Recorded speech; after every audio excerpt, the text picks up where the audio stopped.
all for coming. My name is Sandy Hughes, and I'm the board chair for Social Venture Partners in Cincinnati, and we're so happy to have you here tonight. I think it's going to be a really exciting agenda, but before we get into that, I want to give thanks to Scripps for sponsoring the event tonight. Without their help, then we'd have to pull from the money we give to investees, and who wants to do that, right? So thank you very much for that. Yeah, let's do that. So before we get started, for those of you who may be new to Social Venture Partners, let me just kind of give you the pitch, what we're about. It's also in your program if you were able to pick one of those up today. But basically, Social Venture Partners in Cincinnati is part of an international network of 3,500 partners who collectively invest our time and our talent and our grant money in innovative ways to strengthen local nonprofits. So each year in Cincinnati, our group of 50 partners that we have today, we would love to have more, by the way, we invest our time and choose an investee that we're going to work with for a 3-year partnership. And during that period of time, we work with them on strategic consulting for different needs that they may have to grow their capacity, so that after that 3-year period of time, they're in a much more sustainable growth position than they were before we started working with them. We're going to talk a little bit more about that later, but one of the things that we also do is give them money every year. But the reason that they come to us is for the help they're going to get with their growth trajectory. We call that scaling innovation, all right, which is the topic of tonight's presentation and conversation, let's call it that. So in this model, we are very similar to the VC community, the venture capital community. In venture capital firms, partners get together, they invest their time, their finances in businesses that they believe have the capacity to do even more than they're doing. With SVP, instead of investing in for-profit, we invest in nonprofit businesses. And where VCs measure their success in terms of profit and reinvestment in the business, we measure success in terms of impact on the community. So, another hallmark of what we do at SVP is that we educate and grow the knowledge that people want to have about their community, but also in how to be engaged philanthropists. So as part of the Education and Innovation Committee at SVP, we thought, well, let's go learn from the venture capital area. So reached out to Wendy Lee at Centrifuge to say, hey, we just want to come and learn. We came and met with her. Fortunately, we were able to get some time with her. And guess what? Wendy, who is the CEO of Centrifuge, and you'll hear from her a little bit later, was a social venture partner in Boulder and in Silicon Valley. So not only did she, offer the rental of her fabulous location here, but also to connect us with one of her best friends from Silicon Valley. And we're so happy to have Nancy Heinen with us, so woo! And you know what? I mean, if you look at the Centrifuge website about being a connector in the community, what was this? This was connection, right? And so here we are. So we talked with Nancy, and she was like all on board to come in, and she can spend some time with her friend as well, but she likes Cincinnati too, so this is good. And Nancy had my role at one point for the Silicon Valley chapter, and so she's going to be able to talk about that and also her experiences in the venture capital and the startup world in Silicon Valley and how you apply that to the social area. So we thought then, well, why not have some local social accelerators here to be able to talk about the model we have, to add some local color, for our partners, but also our guests. So voila, we've got our awesome panel here, and we'll introduce them in a little bit so you can learn from that. And You know, most often our education events are for our partners and our investees, especially for skills and things we may not know. We bring in people from the outside and whatever, but we thought, you know, we also invite the public to come to some of these events. But we thought this time, let's make it big, you know, why not? We're scaling innovation, let's scale the audience here. So that's why we have all of you here, and we're very happy for that. So, our agenda tonight is just to start the conversation about exploring philanthropy. So this is one way, hope you'll get some different ideas, raise your awareness about how you can grow innovation, learn from the venture capital area, scale innovation, or hopefully you'll at least meet somebody and make a new connection, because that's what it's all about as well. So let's get started. I'm going to introduce you to Jordan Hughes, who's going to be our moderator tonight, and he's going to introduce the panel. Yes, Jordan is my son, so our membership model is with SVP is we have, did you give a thumbs up about that? Yeah. So our membership model in Cincinnati is we have individual units. You can join as an individual. You can join as a family, okay, or you can join as a young professional. So family unit is 2 or more. And so Jordan joined, this is our 5th year as a partner. Jordan also has a day job. He's a marketing research professional, and he's also on the Southwest Ohio Board of Juvenile Diabetes Research Foundation. So he's into philanthropy, that's the point. Here you go. Microphone, please. Woo. Hello. Yeah, I'm going to get the other 2. Test, 1, 2. 31, I thought the embarrassment stopped.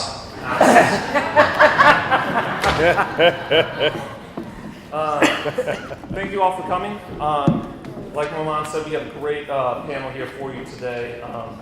Quick flow of how it's going to go today. We'll have the panel, we'll hear from them, hear a little bit more about their organization. Can you hear me in the back?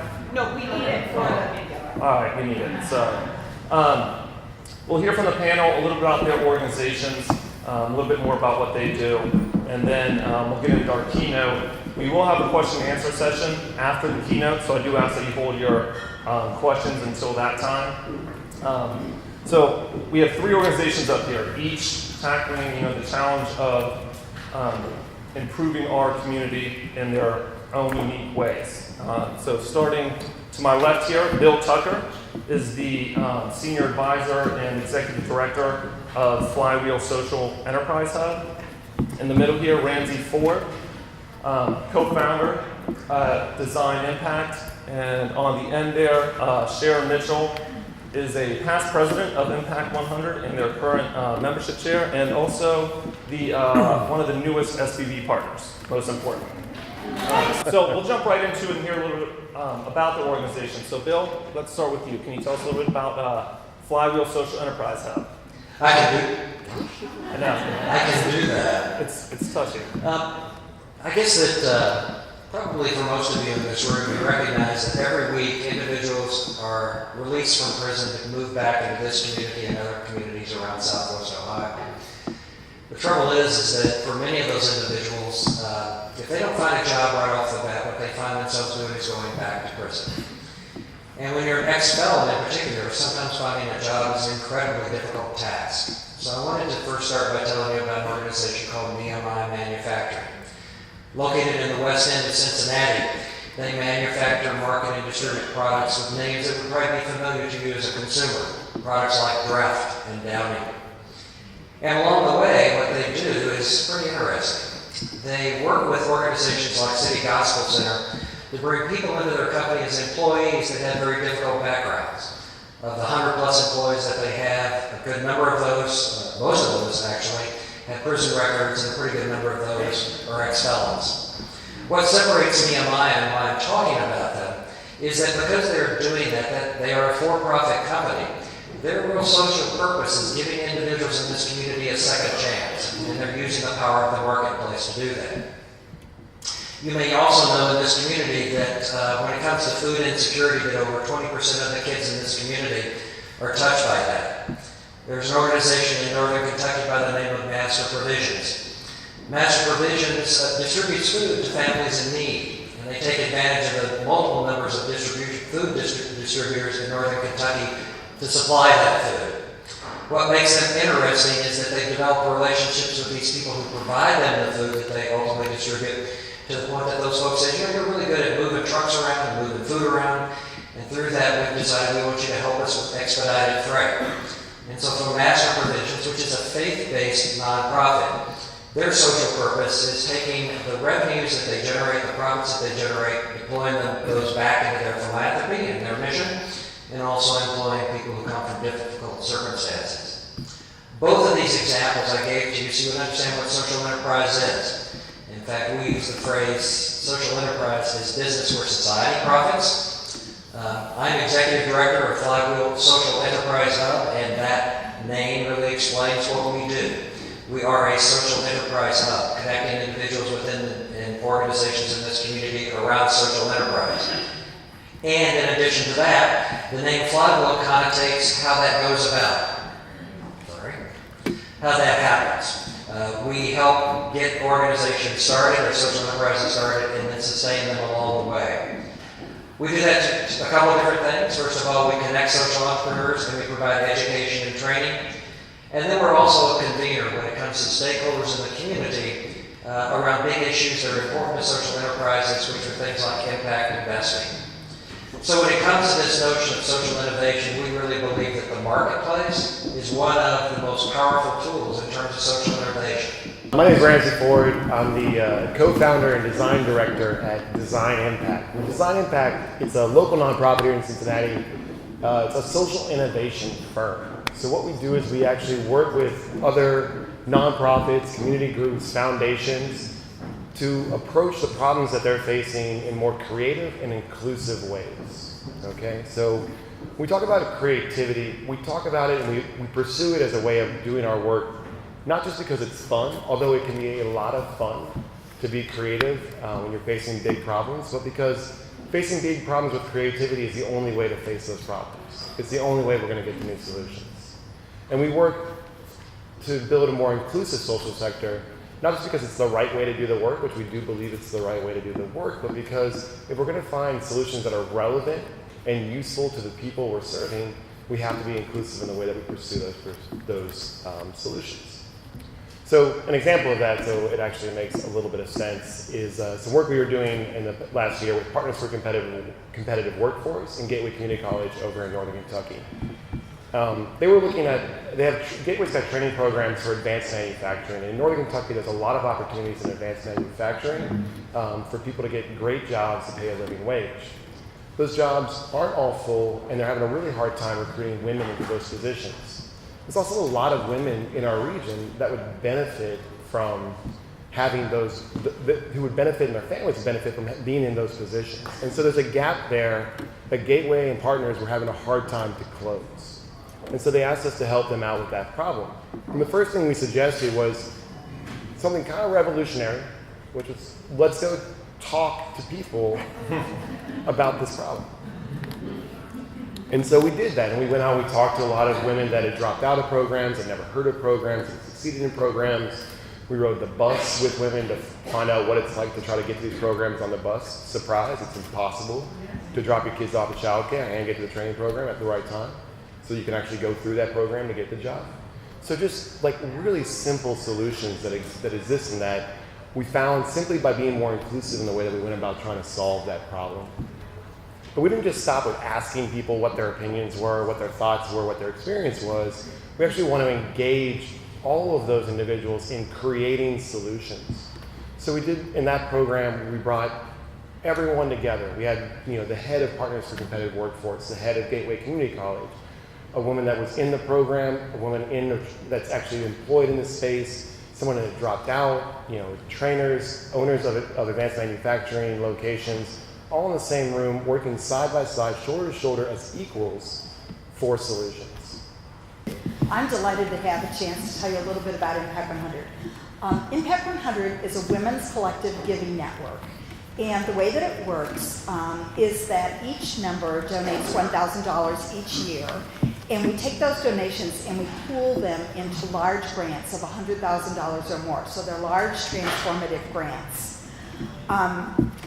And we then solicit ideas or project proposals from the nonprofit community for transformative projects, really breakthrough projects that they've wanted to do but haven't been able to figure out how to get the financial backing to do. And we review those proposals. We usually get about 100 proposals each year. And we select the very strongest of them, and then we fund them at the level of about $100,000. So last year we were able to fund 4 grants at $100,000, and this year we will fund another 4. Now, I've been a member of Impact 100 for about 11 years now, and there are a number of reasons why I really love being a member. The first is that very few of us can actually write a check for $100,000 to fund a really great project. But many of us can write a check for $1,000. So by taking those checks and pooling them into large grants, we can make things happen that none of us alone can make happen. The second thing I love is that every penny of a member's donation or contribution passes directly through to a nonprofit grant. So there is no overhead taken out of the membership contribution. The third thing that's fantastic is that each member selects their own level of involvement. So if you're crazy busy and you only have enough time to write a check, we love you still as a member. We love your check, we love your contribution, and we embrace you as a member. Other members like to get involved and actually review the grant applications and get to learn a lot more about what's going on in our community, and we love those members too. And the neat thing is that as you pass through life and you go through different stages, sometimes you want to be more active, sometimes you don't have the time to do it, and you can adjust each year to the level that you like. And the final thing is, it is just awesome to see the impact that our organization has had on the community. We have been giving grants now for 15 years and have funded 29 different grants. And every one of them has had a huge impact. I'm just going to give one example to give you an idea of one of the projects that we funded. In about 2008, we funded the Free Store Food Bank Power Pack program, which was a project the Food Bank wanted to do to give food insecure children the opportunity to take food home with them over the weekend, because otherwise they could go hungry for an entire weekend. So the Power Packs are packed with nutritious snacks, and the children, leave school with them on Friday and then return with them on Monday. And Impact 100 had the opportunity to be on the ground floor of funding that project. And since then, it has just exploded, and it has gone on to be effective in many, many more schools. So that's just one example, and I'll tell you a little bit more about it later. Thank you, Sharon. So now I've gotten to know the organization a little bit. We're going to jump in a little bit more. Ramsey, I want to start with you with the big one. What is social innovation, and how do you scale it? In 2 minutes, no. There's going to be a mic drop after this. It's going to have to happen. So to be honest, I didn't just look this up this afternoon. When we were getting Design Impact started about 7 years ago, there was a gentleman writing on this topic named Gregory Dees, who's writing the Stanford Social Innovation Review, and I did re-look it up to make sure I had it in my mind right. And and it was really the way that we started thinking about social innovation at the time, and that it's a novel solution to a social problem that creates new value, and that value is retained by society as a whole, not by individuals or by specific organizations. And so that's always stuck with me because it's got that idea of it's new, it doesn't exist before, and that no one owns it per se, that it actually is something that's shared by all of us. And so when we think about scaling social innovation, and I know there's a ton that goes into it. I mean, it's not just one perspective, it's not just one thing, but what we usually focus on is we focus on people, we focus on community. And we do that because of that idea that we're trying to create value within society. And so we have to focus on people. And we do that in a couple of different ways. One of the ways that we think about that is actually building capacity. So we, as a nonprofit, work with community groups, we work with other nonprofits and foundations, and we invite them all to a partnership that we run with United Way called Studio C. And that's just a 12-week idea incubator program where organizations come with an idea for social change or change in their community, and they can learn design thinking and some other kind of innovation practices, and they can move that idea forward. And they come out with ideas that actually impact their communities. And I could talk about those, but the real focus of this process is actually building social sector capacity to adapt and innovate and create change. And we believe by scaling that out, and we're in our third year, and we've had about 300 people be touched by the program. We've run similar programs in India. We've had over 1,000 people go through a program that we run there on the same topics. So we're trying to scale out the capacity organizationally and individually to change through building those skill sets. We also do that in some direct service ways. So we're working with Children's Hospital right now on a program around making Cincinnati a region where all children get to thrive. And to do that community-based work, what we've looked at is that we can't ask professionals in our communities and say, we're going to research you and figure out what you need, and then we're going to deliver it to you. So it doesn't work. It's what people have been trying to do for decades, and that's not a functioning way to create solutions. And so what we've been doing in partnership with Children's and with a couple other community groups like Santa Maria and ACDC is recruiting parents from the community in, training them to do design research and design process, and then supporting them into the community to do that research, to participate in synthesis, to participate in ideation. And Children's has now adopted that moving forward to kind of continue to build community and parent kind of involvement into every aspect of what they're doing as they roll out this. So moving innovation through people. Hell of an answer. That's great. A plus, Ramsey, A plus. Sharon, let's go back to you. We all want to make an impact. How do you measure that impact with the organizations that you work with? Okay. What Impact 100 does, each time we give a grant to one of our grantees, we enter into an agreement with them. And the substance of the grant agreement is what they promise to deliver in their grant. So you can imagine if we're giving 4 grants and we have 100 applicants, the competition is pretty tough. Our members or our partners are the ones who are selecting or voting for the recipient. So by definition, the ones that are going to have the greatest impact in the community rise to the top. But then it's a trick to make sure that our partners or the agencies that get the grant actually deliver what they intended to deliver. So we enter into a grant agreement with them, and we stay together over usually a 3-year period. And during that time, we monitor with them, whether or not they're delivering the breakthrough that they had hoped to. Sometimes if they hit a snag, they come back to us and we reformat, problem solve together, and figure out how to go forward. So I thought it might help if I just give 1 or 2 real quick examples. One of our recent grantees was Cranes to Computers, and most of you are probably already familiar with that organization. But they work with teachers in the community to provide school supplies to them for free. Many teachers don't get the supplies that they need in order to be able to effectively teach. So Cranes to Computers helps enable them. One of the tricky challenges they were facing were that teachers couldn't get to their warehouse to get the supplies because it was open for a limited number of hours. So they wanted a mobile van that would go out into the outreaching communities to be able to provide more supplies. So they set specific goals about how many more schools they wanted to get to. It was close to 50.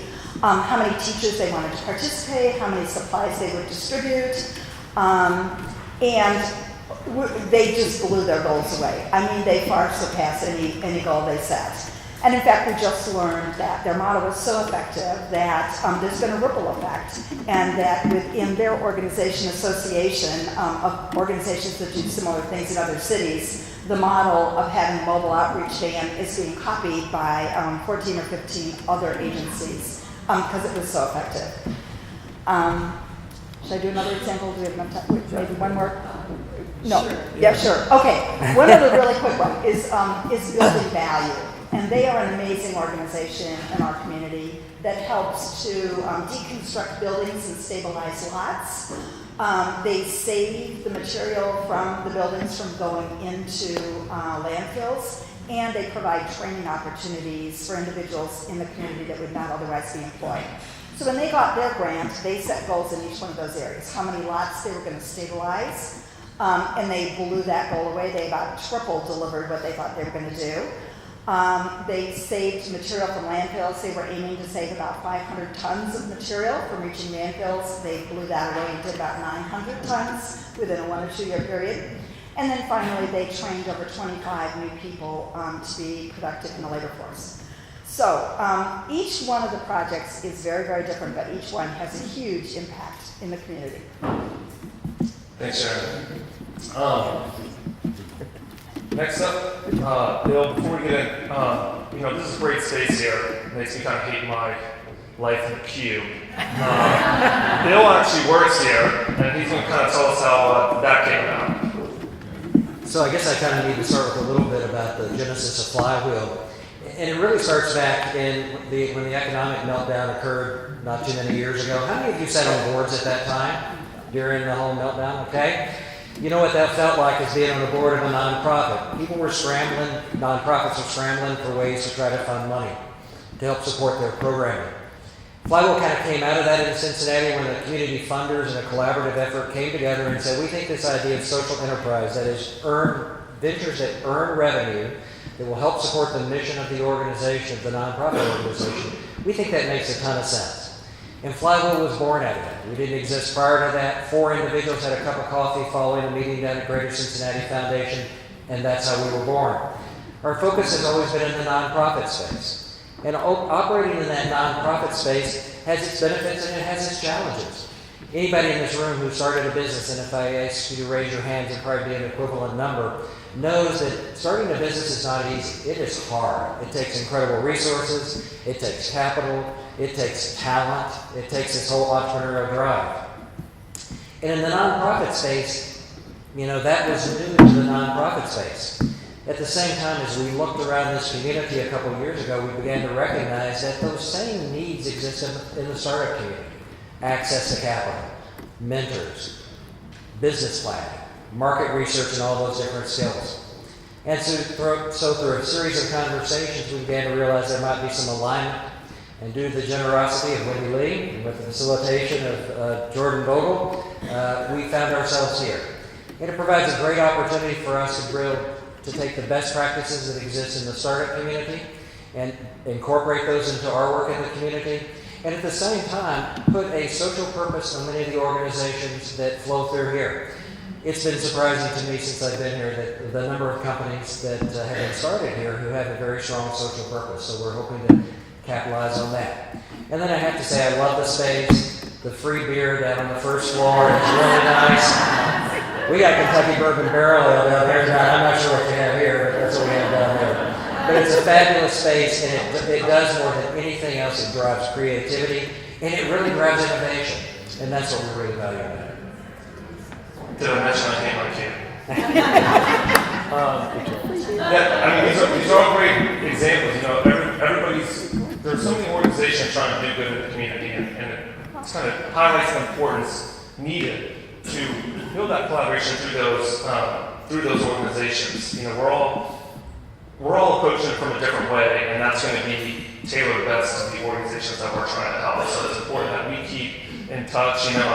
Again, Master Provisions came to SCP event and is now involved with Flywheel, and that's how you keep building, and that's how you keep scaling out. So just to bring the panel to close here, can you all tell us a little bit about how someone wants to get involved, how they might do that? Sharon, we can start with you and back on there. Sure. Thank you. If anyone is interested in learning more about it, I brought some of our material here, membership forms and a giving tree, which summarizes all 29 of the grants we've ever given. I would love to talk with you.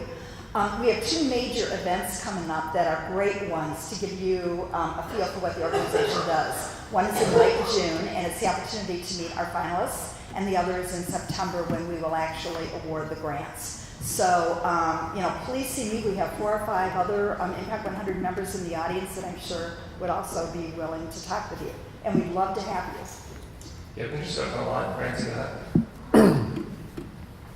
I think, the best ways, if you're a community or in a community group or a nonprofit and interested in Studio C, you can sign up. We're doing a session right now. We're doing a session in the fall. I think we still have 8 open spots. So it's studiocincinnati.org.